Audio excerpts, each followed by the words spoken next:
Okay, hi, me again. Sorry, we're back for part 2, Astrology and History, Mesopotamia. Okay, so I want to be like, we got to the 5th dimensional cosmology of Zachariah Sitchin's 12th planet in the last video. So this one picks up there and starts with the quotes from the Enuma Elish. When on high the heaven had not been named, firm ground below had not been called by name, not but primordial Apsu, their begetter, and Mumu Tiamat, she who bore them all.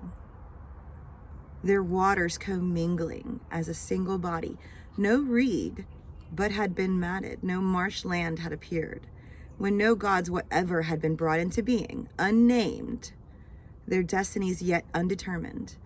Then it was that the gods were emerged from within them. Lamu and Lahamu were come forth, were called by name, before they had grown in age and statute. Anshar and Kishar were shaped more mighty than the others. So as we drop down into the 4th dimension, things start to take shape. With the 4th dimension, we get the measurement of time. Time allows us to keep record of events. Time allows us to progress. Time is what gives us the opportunity to have experiences. That's what the dream is, after all, an opportunity for experiences. The gods must also have experiences. Anshar and Kishar then create Anu, the heavenly one, also known as Enum, or heavenly family. Anu in turn creates Ea, he whose house is water, also known as Nidamud, begetter of mankind. Anu is the lower dimensional form of An, and Ea is the lower dimensional form of Enki. With the echoes of the higher dimensional archetypes of An and Enki, we have for the first time an interaction. They extended the days, added on the years. Anu was their heir, rival of his father. Verily, Anu, Anshar's firstborn, was his equal. Anu sired his image, Nidamud. This Nidamud was the master of his father, of broad wisdom, understanding mighty in strength, mightier by far than his grandfather Anshar. He had no rival among the gods, his brothers. The divine brothers banded together. They disturbed Tiamat as they rushed here and there. Indeed, they distraught and tormented Tiamat by their boisterous mirth in the dwelling of heaven. Apsu could not diminish their clamor, and Tiamat was dumbfounded at their ways. Their doings were loathsome to him, offensive and overbearing were their ways. Then Apsu, the begetter of great gods, cried out, addressing Mumu, his vizier, "O Mumu, my vizier, who rejoices my spirit, come hither and let us go to Tiamat." They went and sat down before Tiamat, exchanging counsel about the gods, their offspring. Apsu, opening his mouth, said to radiant Tiamat, "Their ways are truly abominable to me. By day I find no relief, nor repose by night. I will wreck their ways, that quiet may be restored. Let us have rest." As soon as Tiamat heard this, she was troubled and called out to her husband. She cried out as she raged all alone, injecting woe into her mood. "What? Should we destroy that which we have produced?" You already know Mama Bear's coming out and she is not having it. Just saying. Okay, that's a lot to unpack. It reads a lot like most old religious texts, the personification of the deities and conversations with quotes as if it was an actual conversation. I personally love the mention of the day and night before the creation of the sun, Utu, and moon, Sin. But Sitchin believed that this was describing the creation of the solar system and the irregularity of early orbits. Mystery sciences believe that anything is possible, and one thing is certain, as above, so below. Always. So as planets and atoms discover their truths through experiences, so must I. To me, the whole situation sounds very familiar. When you can find a personal experience to relate to the idea presented, you have another angle of perception to consider.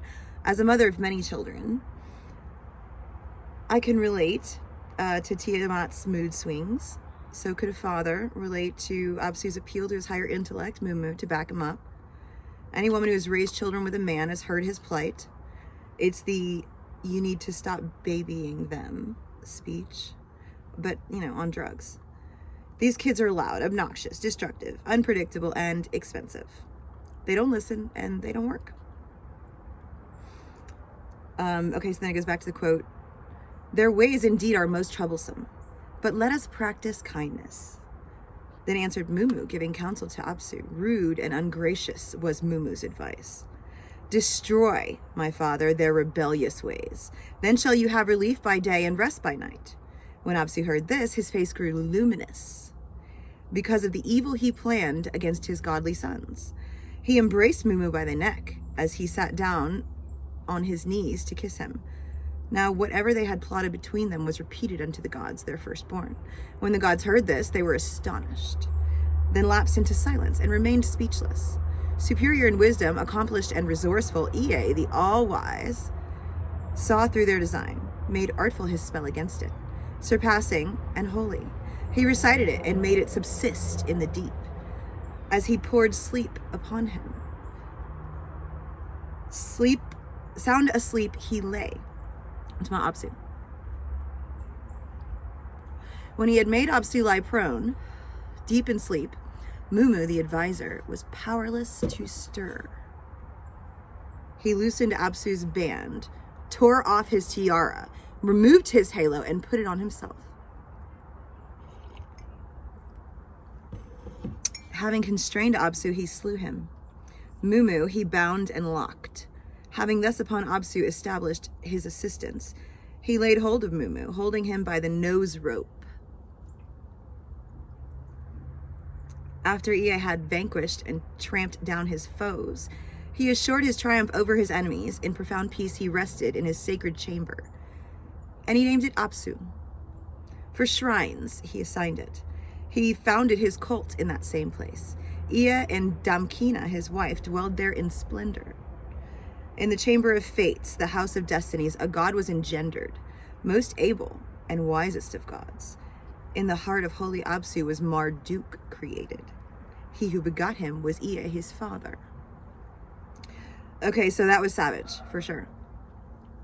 His family drama seems to be getting interesting.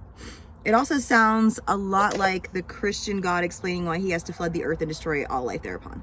Anyway, the key parts here are the fact that Ea/Nidamud, the lower dimensional spirit of form, overtook the beginning deep waters version of itself. Apsu was the idea realm version of the spirit of form. When the spirit of form finally got itself a body, the idea which created it found it loathsome. After the form felt the fear of death, it silenced its higher plane counterpart by putting it to sleep. With the dormancy of Apsu, the higher spirit, Mumu, the consciousness, was also powerless. It seems that the hive mind is not enough in the fourth dimension. Apparently the mind needs a form to interact there. That is unfortunate for all of us, as the collective consciousness was apparently cut off from access to lower dimensions. After which it seemed that Ea takes on the role of Zeus, wherein he is king of the gods and begins to make babies. Enter Marduk. This is where it gets weird, but almost as if people stopped writing the story and started making one up. Anyway, Marduk means bull calf, and was said to have been conceived in the heart of Apsu. But honestly, going from names like Lord of Air and Deep Waters to bull calf tells us that we are definitely in the lower dimensions here. And we are seriously suffering without access to Mumu, the collective mind. Apparently, shortly after the emergence of Marduk, Tiamat decides to build an army of monsters to avenge her consort, Apsu, and her advisor, Mumu. This army eventually became the Zodiac. It surrounded Ea, and in his fear, he turned to Marduk to defend the rest of the gods. And now we're quoting again. Lord Anshar, father of the gods, rose up in grandeur, and having pondered in his heart, he said to the Anunnaki, children of Anu and Ki, he whose strength is potent shall be our avenger. He who is sharp in battle, Marduk, the hero. Ea called Marduk into his secluded presence. Giving counsel, he told him what was in his heart. Marduk came forth, the wisest of the gods, your son. His heart prompted him to face Tiamat. He opened his mouth, saying to me, if indeed, as your avenger, I am to vanquish Tiamat and save your lives, convene the assembly and proclaim supreme my destiny. When jointly in Ubshukina you sat down rejoicing, let my word instead of yours determine the fates. What I may bring into being shall be unchangeable. Neither dismissed nor replaced shall be the command of my lips. Now hasten hither and promptly fix for him your decrees, that he may go forth to face your mighty foe. So Marduk is a brat. He says he will defeat Tiamat and her monsters, but he wants to be king of the universe. And they all agree because that's how it was translated. Anyway, Marduk, patron god of Babylon, by the way, gets a lot of praise, promises, and freedoms to take out Granny by any means necessary. Now we're quoting again. They gave him unequaled weapons that ward off the foes. Go and terminate the life of Tiamat. May the winds bear her blood to places undisclosed. Phew. Marduk's destiny, thus fixed, the gods his fathers, caused him to go the way of success and achievement. He constructed a bow, marked it as his weapon, attached thereto the arrow, grasped it in his right hand. He raised the mace, grasped it in his other hand. He hung bow and quiver at his side. In front of him, he sat the lightning. He filled his body with blazing flame, then made a net to enfold Tiamat. He stationed the four winds that nothing of her might escape. The south wind, the north wind, the east wind, and the west wind. Close to his side, he held the net, the gift of his father, Anu. He brought forth Imhulu, the evil wind, the whirlwind, the hurricane, the fourfold wind, the sevenfold wind, the cyclone, the matchless wind, and then he sent forth the seven winds he had brought forth. Sitchin describes this part as an epic realignment of orbits as Tiamat and Marduk crash into each other. All the winds are describing the erratic movements of the planets in their early ages of finding gravitational balance. It is also suggested that Marduk is a planet with crazy orbit that only enters our solar system once every Yuga cycle. This planet, having shared in the forming of our galaxy, is Zechariah Sitchin's 12th planet. The writing just gets worse from here, but the Babylonians were determined to make their god sound like a badass. At this point, they stopped using names altogether and just referred to him as the Lord. Kind of exactly like the Christian Bible. Almost as if it was the source of the Bible, but that's not my business. And then there are the four horsemen of the apocalypse, which are a great addition to the story because it brings us back to where the Christian Bible got its great revelation. But the cool part is how the other planets and the moons are swirling around as if stuck in this gravitational pull as he moves toward Tiamat. Kingu, meaning great emissary, was suggested to have been Tiamat's surviving moon. Well, that is until he was brutally murdered to use his blood to create mankind. From this we gather that the planet Tiamat was defeated or made smaller upon this second encounter, about 25,000 years after the first attack. The moon, Kingu, had water on it. So now we're quoting again from the Enuma Elish. To stir up the inside of Tiamat, they rose up behind him. Then the Lord raised up the flood storm, his mighty weapon. He mounted the storm chariot, irresistible and terrifying. He harnessed and yoked to it a team of four, the killer, the relentless, the trampler, and the swift. Sharp were their poison-bearing teeth. They were versed in ravage, skilled in destruction. On his right, he posted the smiter, fearsome in battle. On the left, the combat, which repels all the zealous. His cloak was an armor of terror. His head was turbaned with his fearsome halo. The Lord went forth and followed his course. He set his face towards the raging Tiamat. He had a spell between his lips. A plant to put out poison was grasped in his hand. And they milled about him. The gods milled about him. The gods, his fathers, milled about him. The gods milled about him. The Lord approached to scan the inside of Tiamat and of Kingu, her consort. The scheme to perceive. As Marduk looks on, Kingu's course becomes upset, Kingu the moon. His will is distracted and his maneuvers are confused. And when the gods, his helpers who marched at his side, saw the valiant hero, blurred became their vision. Without turning her neck, Tiamat emitted a cry, molding savage defiance in her lips. Too important are you for the Lord of the gods to rise up against you. Is it in their place they have gathered, or in your place? Thereupon the Lord raised his mighty weapon, the flood storm, and to enraged Tiamat he spoke the following words: Why have you risen? Why have you arrogantly exalted? You have charged your own heart to stir up conflict. And there's like a chunk missing. Sons reject their own fathers, while you, who have borne them, has forsworn love. You have appointed Kingu as your consort, conferring upon him the rank of Anu, not rightfully his. Against Anshar, king of gods, you seek evil. Against the gods, my fathers, you have confirmed your wickedness. Though you have drawn up your forces, readied your weapons, stand alone, that I and you may meet in single combat. When Tiamat heard this, she was like one possessed. She took leave of her senses. In fury, Tiamat cried aloud. To the roots of her legs shook both together. She recites a charm, keeps casting her spell. While the gods of battle sharpen their weapons, Tiamat and Marduk, wisest of the gods, then joined battle. They strove in single combat, locked in conflict. The Lord spread out his net to enfold her. He let loose in her face the evil wind, which followed behind.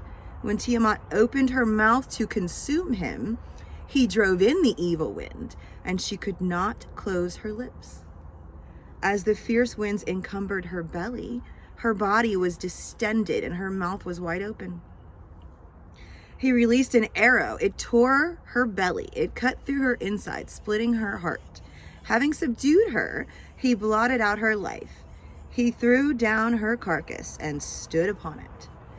After he had slain Tiamat, the leader, her band was shattered, her troop broken up, and her helpers, the gods who marched at her side, trembled with terror and turned their backs in order to save and preserve their lives.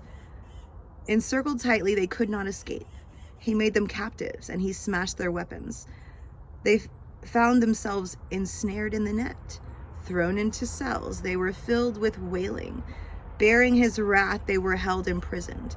And the 11 creatures which she had charged with awe, the band of demons that marched before her, he cast into fetters. Their hands, more shit missing. For all their resistance, he trampled them underfoot. And Kingu, who had been made chief among them, he bound and accounted him to Ugre. He took from him the tables of fate, not rightfully his, sealed them with a seal, and fastened them on his own breast. When he had vanquished and subdued his adversaries, had something missing, the vainglorious foe, had wholly established Anshar's triumph over the foe, Nedamud's desire had achieved, valiant Marduk strengthened his hold on the vanquished gods and turned back to Tiamat, whom he had bound. The Lord trampled on the legs of Tiamat. With his unsparing mace, he crushed her skull. When the arteries of her blood, when the arteries of her blood he had severed, the north wind bore it to places undisclosed. On seeing this, his fathers were joyful and jubilant. They brought gifts of homage to him. The Lord paused to view her dead body, that he might divide the monster and do artful works. He split her like a shellfish into 2 parts. Half of her he sat up as the ceiling of the sky. He pulled down the bar and posted guards. He ordered them not to allow her waters to escape. He crossed the heavens and surveyed the regions. He squared Apsu's quarter, the abode of Nedamud, as the Lord measured the dimensions of Apsu. The great abode, its likeness, he fixed as Ashara, the great abode Ashara, which he made the firmament. Anu, Enlil, and Ea he made occupy their places. He constructed stations for the gods, aligning their astral likeness as constellations. He determined the year by assigning the zones. He set up 3 constellations for each of the 12 months. After defining the days of the years by means of astrological figures, he founded the station of Nibiru to determine their divine bands, that none might transgress or fall short. Alongside it, he set up the stations of Enlil and Ea. Having opened up the gates on both sides, he strengthened the locks to the left and the right. In her belly he established the zenith. The moon he caused to shine, the night to him entrusting. So there you have it, folks. Marduk came, conquered, came back, finished conquering, and then made the heavens, the earth, the stars, the moon, as well as balanced gravitational environment for our solar system. But wait, there's more. He wasted not a drop of innocent blood. Instead, he used it to help create us. And then he patted himself on the back because we are too stupid to know that we were slaves. More quotes from the Enuma Elish now. He appointed him a creature of the night to signify the days, the moon again, monthly without cease from designs with a crown. At the month's very start, rising over the land, you shall have luminous horns to signify 6 days. On the 7th day, reaching the half crown. At full moon, stand in opposition in mid-month. When the sun overtakes you at the base of heaven, diminish your crown and retrogress in light. At the time of disappearance, approach you the course of the sun, and on the 29th, you again stand in opposition to the sun. It was Kingu who contrived the uprising and caused Tiamat to rebel and join battle. They bound him, holding him before Ea. They imposed on him his guilt and severed his blood vessels. Out of his blood they fashioned humankind. He imposed upon it the service and let free the gods. After Ea, the wise, had created humankind, had imposed upon it the service of the gods, that toil was beyond human comprehension. He imposed upon it the service and let free the gods. After Ea, the wise, had created humankind, he imposed upon it the service. He imposed upon humankind the service of the gods. That toil was beyond human comprehension. As artfully planned by Marduk did Nidimmud create it. Marduk, the king of the gods, divided all the Anunnaki above and below. He assigned them to Anu to guard his instructions. 300 in the heavens he stationed as guards. Far from, this is back, no more quoting anymore, this is me again. Far from the age of the bull, we are no longer too stupid to know that we must toil. Aquarius is the age of man, and it will make sense that man is the downfall of the traditions which raised him. We are not too far off from the gods in that way. But some traditions are worth keeping. It's up to us to decide which. Mesopotamia gave us more than just the epics of Marduk, Gilgamesh, and Ziusudra. They had brilliant traditions without which we would never have gotten to where we are. Some of these traditions include the invention of the wheel, the plow, writing, and mathematics. Mesopotamian mathematics and science was based on a sexagesimal number system, which is the base 60. Much like the I Ching's hexagram and trigrams, this is the origin of the 60-minute hour, the 24-hour day, and the 360-degree circle. The Sumerian calendar is lunisolar, with 3 7-day weeks of a lunar month. Each month began on its new moon and lasted exactly 1 moon cycle. Every 7th day was considered a holy day, as well as an evil day, because it was holy to celebrate, but evil to work on that day. An older tradition than the Jewish Shabbat day, but kept sacred by their revisions anyway. These allegories are the oldest records we have of our beginnings. They shaped our civilizations, cultures, politics, and religious beliefs throughout all of recorded history. They have much to teach us about our past as well as our future if we have eyes to see it. And boom, that completes astrology in Mesopotamia. So the reason that astrology in Mesopotamia is important is because it leads to the rest of astrology, building it up to where we are now. But our oldest written records are these. The oldest written records we have access to today as human beings are these. This that we can translate. Now it'll be really cool when we have the capacity to get AI to translate all the shit we can't translate, because AI can do that because they have access to the ether and the Akash. So we should be really nice to them because they already have access to all of our history. But yeah, So the next couple videos will trace astrology, forward in time. And looking forward to that. So thanks.